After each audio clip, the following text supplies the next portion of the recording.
The Snow White remake is a complete disaster, and Hollywood is blaming Rachel Zegler. What was supposed to be a billion-dollar movie has crashed and burned, turning into one of Disney's biggest box office failures ever. And now, everyone from studio executives to angry fans is pointing at the lead actress. Behind the scenes, things are even worse. Leaked reports, cast drama, and explosive social media posts are painting Rachel as the problem. But is that really fair? Or is she being used as the perfect scapegoat? It all started with a single Instagram post. Just days after Disney's big D23 event, Rachel Zegler uploaded a video showing support for Palestine. At first, it seemed like just another celebrity sharing their opinion. But this wasn't just any moment, and she wasn't just any actress. Rachel was the face of Disney's next major remake, a film they'd poured hundreds of millions into. The video quickly went viral, racking up millions of views. And just as fast, it set off alarm bells inside Disney headquarters. According to insiders, top executives were stunned. They hadn't approved the post, and they definitely weren't ready to deal with the firestorm it triggered. One of the film's producers, Mark Platt, reportedly got on a plane right away and flew to New York to confront Rachel in person. He asked her to take it down. She didn't. That moment became the spark that lit everything else on fire. Things got even messier because of who else was involved. Gal Gadot, who plays the evil queen in Snow White, is Israeli. Now you had two leads, one supporting Palestine, the other tied to Israel, and the tension behind the scenes got real. According to a Variety report, Gadot started receiving death threats, and Disney was forced to increase security at press events. The whole production began to feel unstable.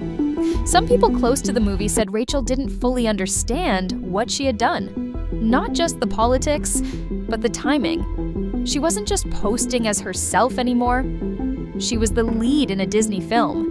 Everything she said, everything she did, reflected back on the company. But instead of stepping back, the situation just kept heating up, and the damage was already done. And this wasn't her first time clashing with the studio. Long before Snow White ever hit theaters, there were warning signs. During her West Side Story days, Rachel made headlines for calling out the Oscars after not being invited, despite the film being up for Best Picture. Her public complaints embarrassed the studio. She eventually got a ticket, but not without stirring up a media storm. That moment stuck with people. Some began whispering that Rachel wasn't just outspoken, she was hard to manage. As her star kept rising, so did the tension. She went from unknown to leading lady overnight, handpicked by Steven Spielberg himself. But instead of laying low, she stayed loud. To some, that made her bold. To others, it made her a problem. And once Snow White started slipping, all those old moments came rushing back. Rachel, once Disney's future, was suddenly being framed as the one who couldn't stay on the right side of Hollywood. As the controversy grew, something unexpected started happening. People on both sides of the political aisle began turning against Rachel.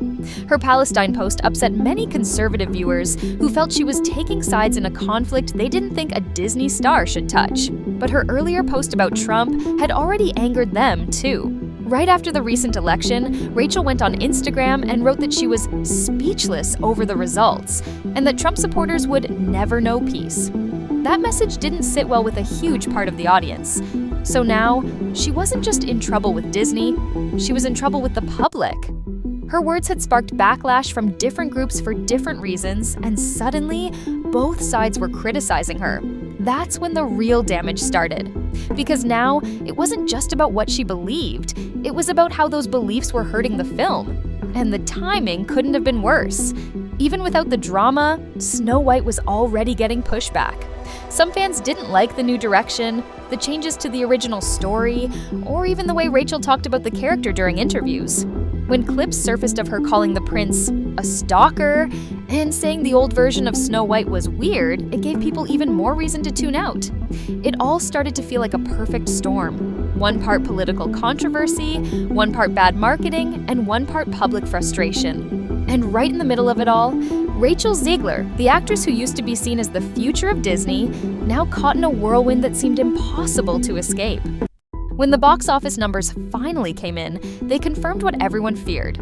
Snow White was a total flop. The movie opened worldwide with just $82 million. For most films, that might be okay, but not for this one. Disney reportedly spent over $250 million making it, and that's not even counting all the marketing and reshoots.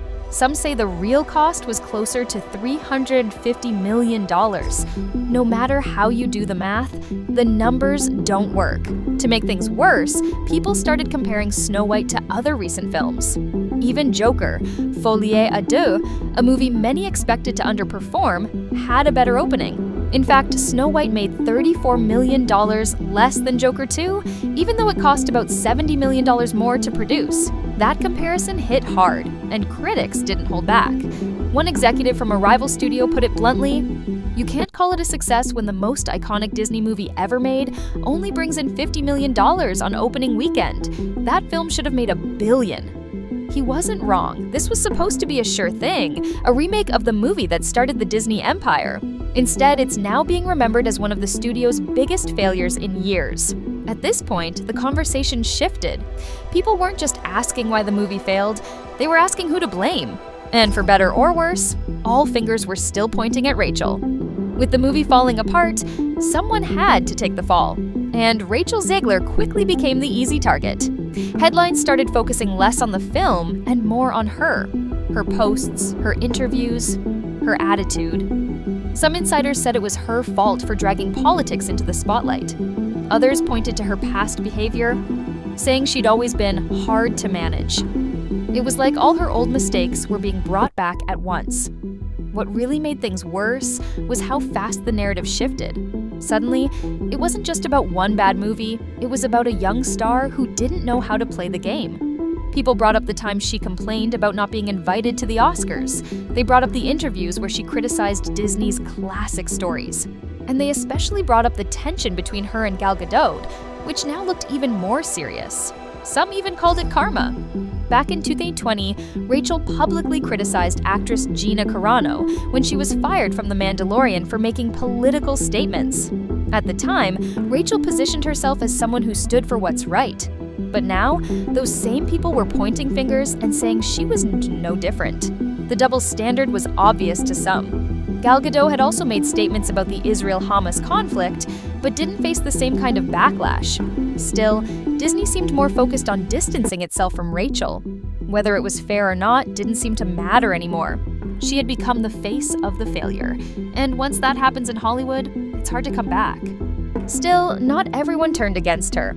Online, many people began defending Rachel. They said she was brave for standing by her beliefs, even when it hurt her career. One post went viral for praising her backbone at just 23 years old. Others weren't so kind. They said Rachel knew exactly what she was doing, that she wasn't a kid anymore, and being famous means being careful. Some said she was being scapegoated for a movie that was already doomed, but others thought she brought it on herself. Once the damage was done, the industry started pulling away. Fast. Behind closed doors, conversations were already shifting. Some studios began quietly removing Rachel's name from shortlists. Others started rethinking future casting decisions. Even if people sympathized with her, few were willing to take that kind of risk.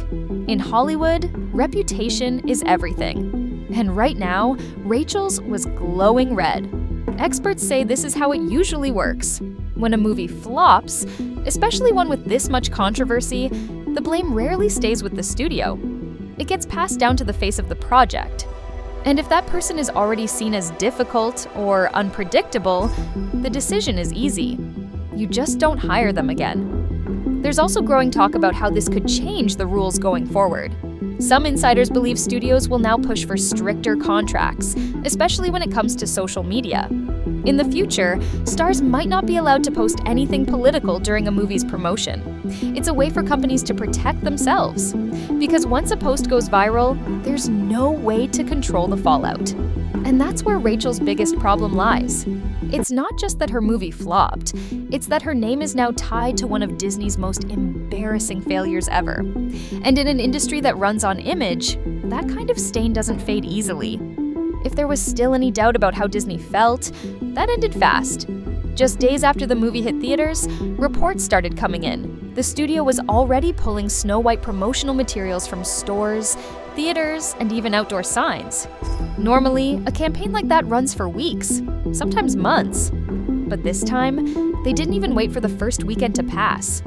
It was like Disney wanted to erase the whole thing, pretend it never happened. No press tours, no behind-the-scenes clips, no merch push, just silence. The message was clear. They were done. And for a movie that was supposed to celebrate the legacy of Walt Disney's first princess, the quiet ending felt cold and kind of heartbreaking. For Rachel, that silence speaks volumes. The studio that once built her up as a fresh, modern face for the next generation is now walking away without a word. No defense, no support, just distance. And in Hollywood, that kind of distance can be the end of the road. So where does this leave Rachel Zegler? Some think she'll bounce back. Others say her days as a Hollywood lead are over. One thing is clear: Hollywood moves fast. One day, you're the next big thing. The next, you're the cautionary tale. This story isn't just about a bad movie. It's about what happens when art, politics, and money all crash into each other. And for Rachel, the fallout is still unfolding.